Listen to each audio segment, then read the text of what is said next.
morning, and it's time for the Cummins Real Estate Group show with, of course, the one and only Michele Cummins. How are you doing, Michele? I am excellent, Curtis. Thank you so much. How are you? I'm doing excellent. It's been a little damp, a little soggy. I guess you aren't able to get that motorbike out for a last ride or two this fall. No, and was it Friday, I think, Thursday was a sunny, not sunny. It was clear, and so I planned on taking my bike to go to all my appointments, but it was so windy, and, I didn't want to mess the hair up, so I didn't take it out. But I know it's insured until in November, and so, I'm hoping for another clear day between now and then, but I did have a very enjoyable last ride the last sunny day we had, and I did all my listing appointments and everything on it. Oh, it's so fun. I can't believe how much I enjoy it. Well, there you go. Hey, come on. It's like you love to ride horses. Now you're riding a whole bunch of horsepower. That's right. And it's amazing how you see things differently on a motorcycle, and you just feel different. Obviously, when you go for a walk, it's one thing. When you go for a pedal bike ride, you feel and notice different things. When it's funny how every aspect of transportation, you see things differently. And you could even be driving the same roads, but somehow it's just different. And this October, the colors, oh my gosh.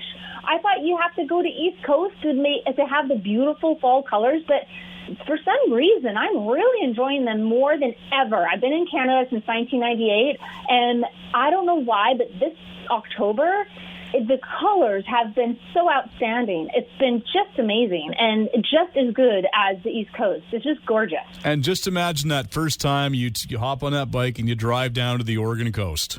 Oh, I can't wait. I'm planning on it, hopefully, for next year.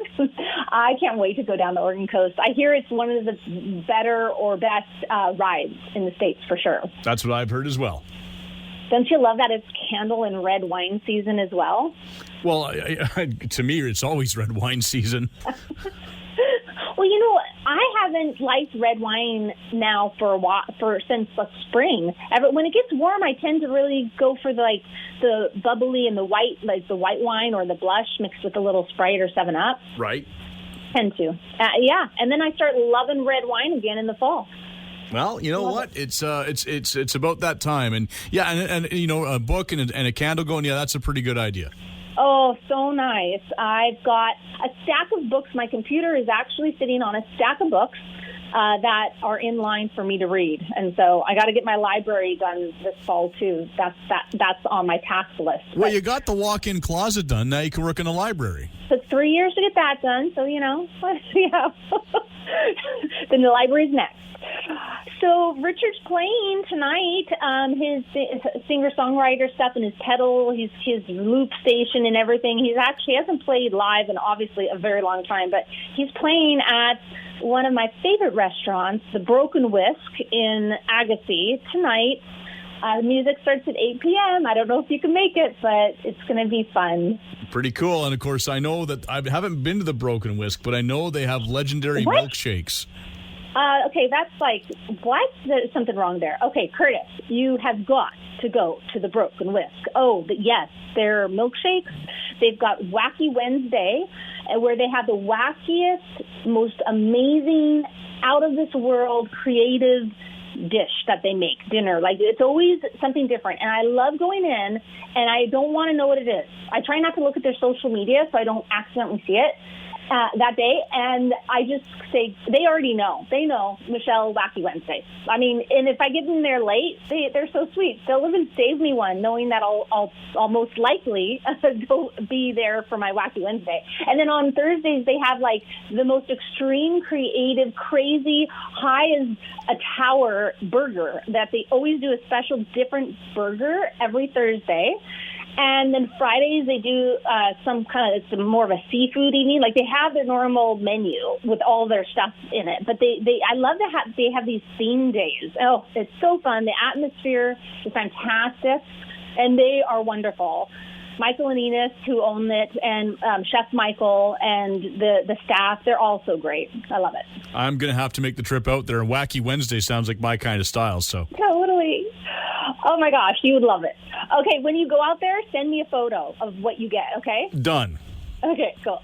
So, there's a date to remember, and I want to make sure everyone knows that the landowner transparency registration is coming up the end of November. So, information for pre-existing owners. You wonder, what is this landowner transparency registration? And I didn't know about it. Well, it's really for corporations. So the requirements to file documents to the Landowner Transparency Registry, which is the LOTR, so a transparency report, must be completed and filed electronically in the MyLTSA by a legal professional. So some people who are existing registered owners of land as of November 30th, 2020, because I mentioned this on the radio show last year that it was coming up, it was starting to take place November 30th last year. Now, you're required to file a transparency report since then, but the transparency report must be filed by a legal professional. You know how they always give you a bit of a time, but November 30th this year is you must, or maybe you'll get in trouble. I don't know. It's the government. So which pre-existing owners must file a transparency report? Well, the only registered owners of land as of November 30th of last year who are required to file a transparency report are those who are a reporting body. So if you are not a reporting body, then you do not need to file a transparency report. Who is a reporting body? Well, the Landowner Transparency Act sets out who is that reporting body. So it's a person that will be a reporting body only if for pre-existing registered interest in land is one of the following. Okay, so it's either you own a corporation, you're owned by a partnership, or it's being held in trust. So the LOTA includes detailed legal definitions for corporations, partnerships, and trusts for the purpose of the requirement to file a transparency report. Most, but not all corporations, partners, and trusts are included. If you are not sure whether one of these applies to your circumstances, you really should contact a legal professional for advice. Don't take any chances. I have a personal real estate corporation and I have a holding company. And so, anything that you have in land, you really need a report. So contact your legal professional if you have any of the above type of thing. And, if you don't have a legal representative, Ishpreet Rai is out of RDM Lawyers, and he's a fantastic real estate and corporate lawyer, and he can help you. He's out of Abbotsford, again, through RDM Lawyers, and his name is Ishpreet Rai. Make sure you tell him that you heard about him on our real estate show. Curtis and I, we want to start something called What's Trending. So we're going to start a What's Trending on our show.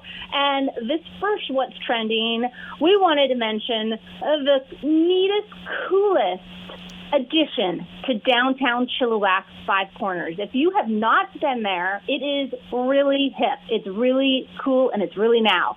It's called the 1881 District, and it's got the coolest coffee shops, like the Smoking Gun, my favorite coffee ever.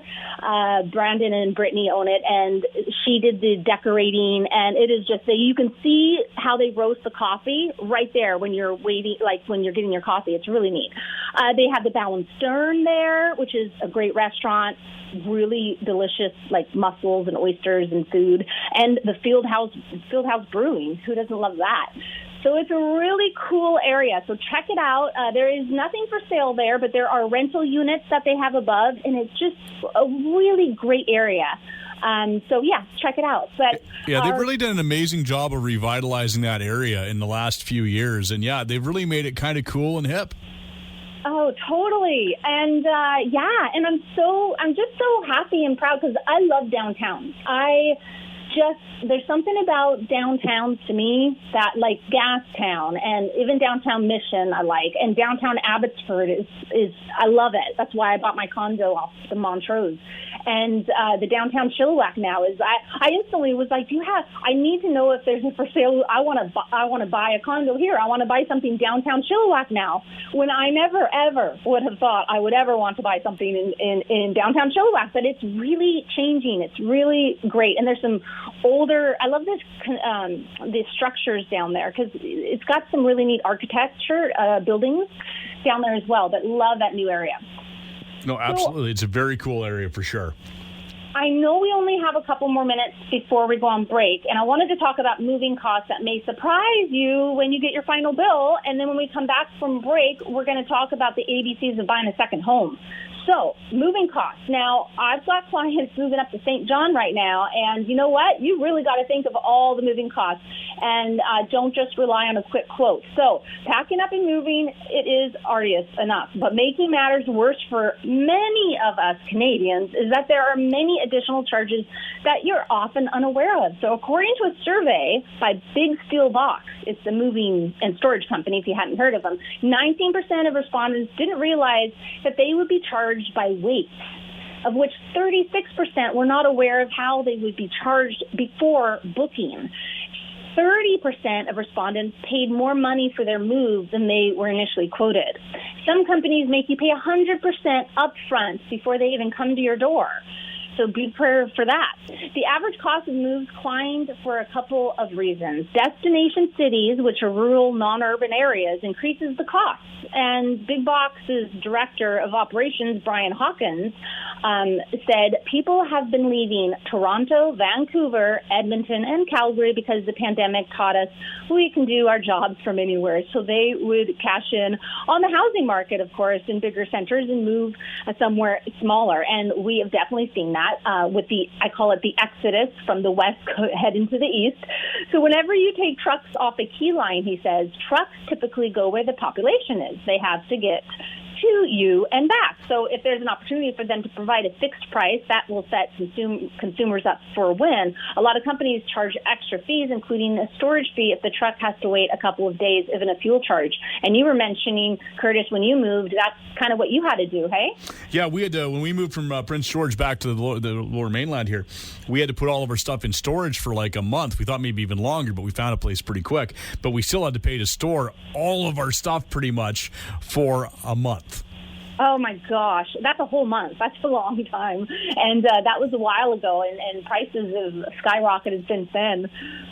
Yeah, absolutely. I mean, it was, to give you a ballpark figure, it cost us over $6,000 to move here 15 years ago from Prince George. So in the province, it cost us $6,000, and that was 15 years ago. And a lot of times, like, when you were thinking of moving, did you think it would cost that much until you actually sold and bought or planned the move, and then you called? It's usually one of those things you do last, after you sell, after you purchase. Then it's like, okay, let's call a moving company. But you really have to prepare your finances for it, especially if you're moving far away or at least not in the same town. Yeah, and there's not much that's actually cheaper than what you think it's going to be. Most of it costs more. Exactly. Oh.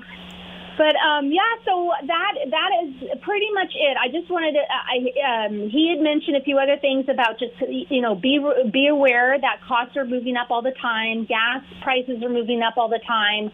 So definitely, if you're thinking about moving out of town, maybe one of the first when you're preparing your finances is to call the moving company to get some quotes and ask a lot of questions like, do you charge by weight? Do you charge by days or whatever you have to ask? Nope, sounds good. I think that's good sound advice.